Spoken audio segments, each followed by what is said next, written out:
Good evening, everybody. It's Melissa Melton. I just want to talk to you guys for a minute about these articles that I've seen proliferating all over the mainstream media in the last week about a tick-borne illness that is causing people to be allergic to meat.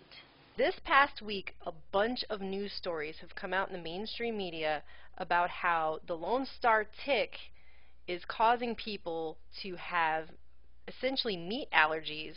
And this story on ABC starts out with, "There's a new weapon in the war on meat. A tiny tick whose bite might be spreading meat allergies up the East Coast. A bite from the Lone Star tick, so called for the white spot on its back, looks innocent enough, but University of Virginia researchers say saliva that sneaks into the tiny wound may trigger an allergic reaction to meat, agonizing enough to convert lifelong carnivores into wary vegetarians." So basically what happens is you get bit by this tick, then sometime later you eat meat, beef specifically, and then 3 to 6 hours after you ingest that, you can have a reaction anywhere from just mere hives to anaphylactic shock, and in some people they've described it as feeling for hours as if they're having a heart attack. And so if that doesn't make you want to be a vegetarian, I don't know what would. And even in this particular story, if you go down and look in the comments section, you have people in here talking about having been bit by a Lone Star tick, had this reaction, and now their doctors have put them on basically a fins and feathers diet. They can only eat fowl and fish. So effectively, they can't eat red meat anymore after going through this. Have you ever heard of Plum Island? Plum Island Animal Disease Center is a joint effort of the USDA and the Department of Homeland Security working together, and that's what it says on the website, to protect farm animals, farmers, ranchers, and the nation's farm economy and export markets, and your food supply. And it's great, there's an ellipses, ... and your food supply. That's you know, just an afterthought, your food supply. Anyway, Plum Island is located off the northeastern tip of New York's Long Island. USDA activities at Plum Island are carried out by scientists and veterinarians with the department's Agricultural Research Service and Animal and Plant Health Inspection Service. Basically, this is a federal research facility that studies animal disease. This article on rinse.com is called Plum Island, Lyme Disease, and Operation Paperclip, a Deadly Triangle.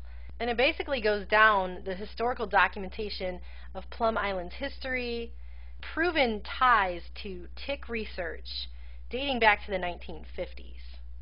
Okay, so Operation Paperclip brought Nazi scientists to the United States. And one of those scientists, Dr. Eric Traub, was not only involved with research on Plum Island involving ticks, but he was also in charge of the Third Reich's virological and bacteriological warfare program during World War II. This guy was trained here in America in the 1930s, pre-World War II, at the Rockefeller Institute. Okay, fast forward a little bit to the 70s, when attorney John Loftus was hired by the Office of Special Investigations, which was a unit set up by the Justice Department to expose Nazi war crimes. And they gave him a top secret clearance, and they let him go through decades of secret documents.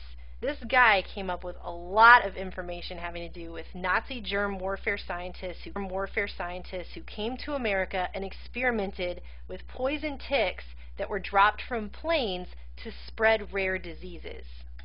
Then you've also got a huge trail of evidence that's linking this Eric Traub to working for the American Biological Warfare Program for several years, consulting with scientists at Fort Detrick, CIA operatives, that he did work for the USDA for a brief stint, and that he's been physically placed on Plum Island several times. Lyme disease is a bacteria that's transmitted to humans through the bite of an infected black-legged tick. And it comes with a super fun carnival ride of just random, horrible symptoms. And you'll never guess where Lyme disease first broke out. On the coast of Connecticut, a straight shot across the bay from Plum Island. That's where it started, and then it spread across most of the U.S. Multiple times, scientists and people who work with the Plum Island program have denied the Lyme disease claim, and that they supposedly claim that there is no scientific link that can prove that Lyme disease originated with Plum Island. And that's pretty much all they're going to say about it. They're not going to tell you anything else, even though there's a heap of evidence that would suggest something was going on there. And people continue to have issues with this place because, well, I mean, it's controlled by the DHS, USDA. The scientists that go there take special government ferries to get there that are guarded by armed officers. It's like Pink Floyd. It's like that line, "Mother, should I trust the government?" America was set up to not trust our government. We are supposed to inherently not trust them. I mean, we've got protections in place that are supposed to protect us from our government. But now it's to the point where you can't ask questions, and if you do, you're a crazy conspiracy theorist, even though all of the evidence, hard, rock-solid evidence, is pointing towards the government perpetrating these crimes against its own people. So in this article, Plumbing the Mysteries of Plum Island, on CBS, this guy Derlin Fish, who I guess is the Lyme expert at Yale University, and he says that we just need to stop making these kinds of connections because it just scares people. It should be noted, by the way, that Yale University, on record, works often with Plum Island on a multitude of projects that are very close proximity to each other. And he says, quote, "The facts are they were researching hundreds of thousands of hard and soft ticks, and at the same time an unknown bacteria found its way into the mouth of the Connecticut River in Old Lyme 10 miles away, where tens of thousands of birds fly." So birds don't fly on Plum Island because they put chemicals there that keep birds away, and it was 10 whole miles away, so we shouldn't make that connection. Why would we do that? I mean, with all this mountains of other intriguing evidence tying all this stuff together, but why would we make that connection? That's silly. Why would we do that? That's just scaring people, you guys. And the laughable thing about this is that the article here then goes on to talk about how Plum Island is in need of serious improvement, that the facility needs upgrading, there's no modern capabilities, it's very old, and there's concern about it being safe and functional. And the scientists there are basically having to make do. Does that make you feel safe? And if you read anything about Lyme disease, it is very hard to get rid of. It has an antibiotic resistance. People who go to get treated for it have a hard time. They usually get a multitude of other tests. They have doctors telling them it's autoimmune disease or it's all in their heads, and they're given all kinds of tests and everything else. And then I came across this on Rense also, having to do with Lyme's disease, and it's called Living Next Door to Plum Island. It's a very interesting read. And I guess Marjorie Tetchin was looking into Lyme's disease and came across some information from a source of hers that stated that 60% of chronic Lyme patients are co-infected with several strains of mycoplasma, the most common one being, quote, Mycoplasma fermentans, which is actually patented by the U.S. Army and Army pathologist Dr. Lowe. Patent number 5,242,820, issued September 7, 1993. Now, back to this rare meat allergy that people are getting from these Lone Star tick bites. Okay, so you see this in the mainstream media all the time, how beef and the cattle industry is the #1 enemy of the environmental movement. And if you do a quick search for cattle industry destroys planet on any search engine, you're going to find tons of articles about how, cow emissions are more harmful to the planet than car emissions when it comes to CO2, how eating red meat is not only bad for you, it's bad for the environment, how the beef industry is a huge contributor to the global warming crisis that we're all supposedly facing. And so it's hammered home time and again in the mainstream media that if you eat meat, you're part of the problem as far as saving the earth is concerned. If you go back to the Agricultural Research Service website and do a search, you're going to find that since October 1st, 2009, a research project entitled Biology and Control of Ticks and Veterinary and Human Importance project has been going on. In this research project, it outlines the different things they're looking at, and one of the things they are looking at is that Lone Star tick and some of the illnesses induced by that tick.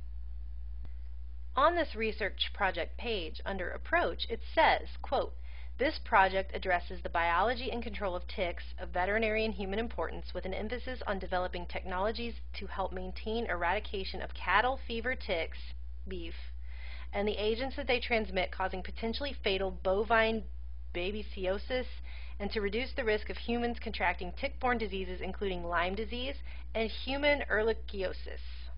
So I decided to go ahead and look up the symptoms of ehrlichiosis. And apparently it's mild fever, headache, muscle aches, nausea, vomiting, diarrhea, cough, joint pain, confusion, and a rash. And what are the symptoms that people are getting from the rare meat allergy tick bite? Well, some of them are getting anaphylaxis, which also causes nausea, vomiting, diarrhea, and a rash. So last week we saw the UN Earth Summit hosted down in Rio, where they talked about Agenda 21, sustainability, and they aimed giant green spotlights at the Christ the Redeemer statue, the largest Christ statue in the world. The green religion, that's these people's religion, the enviro religion. And when they talk about sustainability, what they're really saying is the earth has too many people, we need to sustain the earth. Okay? Humans are like a blight on the planet to the New World Order. And they want to usher in the one world government through this whole sustainability global warming hoax, even though they have absolutely no data to back any of it up, okay? And so, to me, it's just a little bit too convenient that we have politicians coming forward talking about how they would ban meat. I think Bloomberg had said something about how he would ban it, like he would ban, like he is banning soda drinks. I think it's just a little bit too convenient that there's this plethora of media articles inundating us all the time about how beef is enemy number one of the environment, it causes more CO2 emissions than cars, it causes global warming. I think it's just a little bit too convenient that now we suddenly have this rare tick-borne illness that causes an allergy just to beef only, and it's so bad that when people get it, they don't want to eat beef ever again. I think it's just so convenient that it happens to be proliferating out from the East Coast mostly, which conveniently just so happens to have Plum Island, where DHS and USDA do studies all the time with tick-borne illnesses and have been doing one currently since 2009 on their own website with this specific tick that is causing this allergy.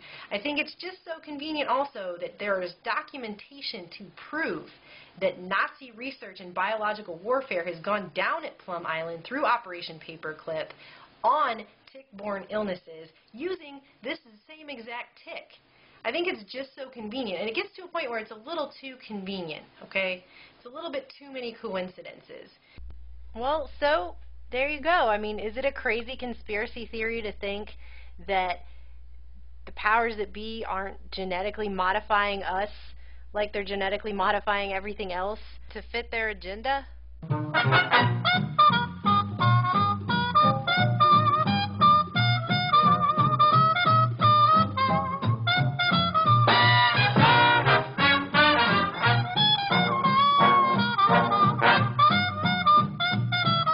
And then you've got people like Mayor Bloomberg who go on national news programs to tell the American people that he's going to make you understand.